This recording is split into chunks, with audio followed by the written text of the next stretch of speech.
Well, thank you, Mr Deputy Speaker. Mr Deputy Speaker, I rise today with great excitement for the graduating school students throughout the Petrie electorate.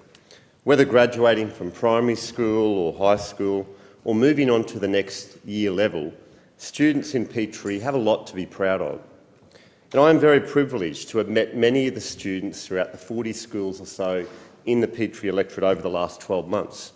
Whether it's presenting flags at the school or attending their school fetes and fairs, getting involved with local school fun runs, or even showing some of the students around Parliament House, we really have some wonderful students throughout Petrie.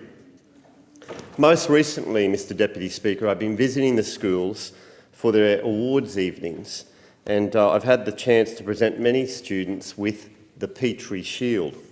I launched the Petrie Shield this year to acknowledge the valuable contribution of students from schools throughout the Petrie electorate.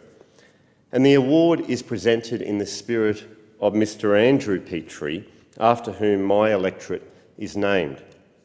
While I grew up in the Petrie electorate down in Bracken Ridge, I've lived there for over 3 decades, but I hadn't really had a chance to find out how the electorate was named until the last few years.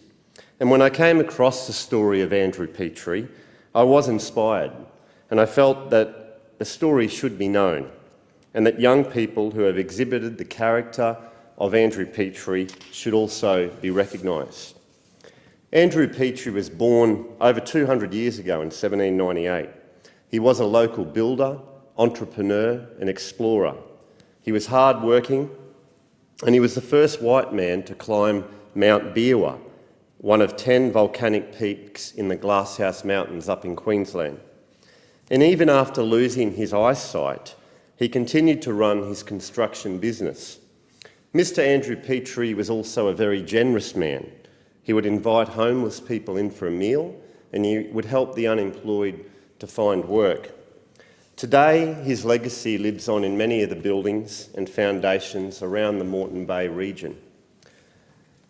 But this is not his legacy just because he built these buildings and constructed these places, but they are his legacy because he inspired others to help him build them. He inspired others to discover their strengths and to contribute to the local community. And so this year, of course, I presented the Petrie Shield at many of the local high schools over the last few weeks, and I look forward to presenting many more over the next month or so as primary schools celebrate their awards evenings. There are many students that have been awarded these schools, and I'd just like to mention a few quickly. I think of Jacob, Jordan and Corey from Arethusa College, a school working with disenfranchised young people by providing alternative education as a special assistance school. Now, these 3 boys are getting on with their lives, overcoming adversity and getting their life back on track. I'd also like to acknowledge Lauren Wiley, who's just finished Year 12 at the Lakes College, an exceptional young woman who definitely deserves the Petrie Shield.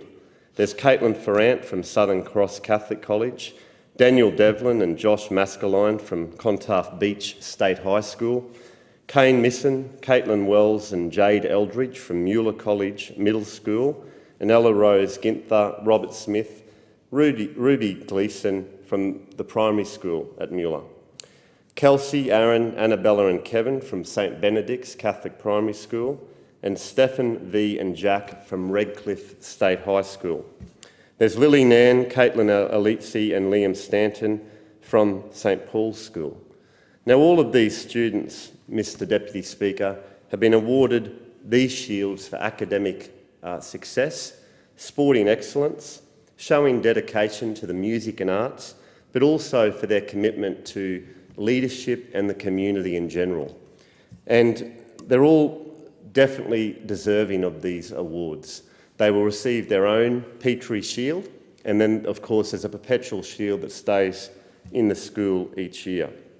And just like Andrew Petrie, every single one of these students has excelled, and I'd also like to particularly acknowledge their parents, their teachers, the principals, and everyone involved with their education, because as these students succeed, so too do the parents and teachers and the leaders throughout the school. Thank you.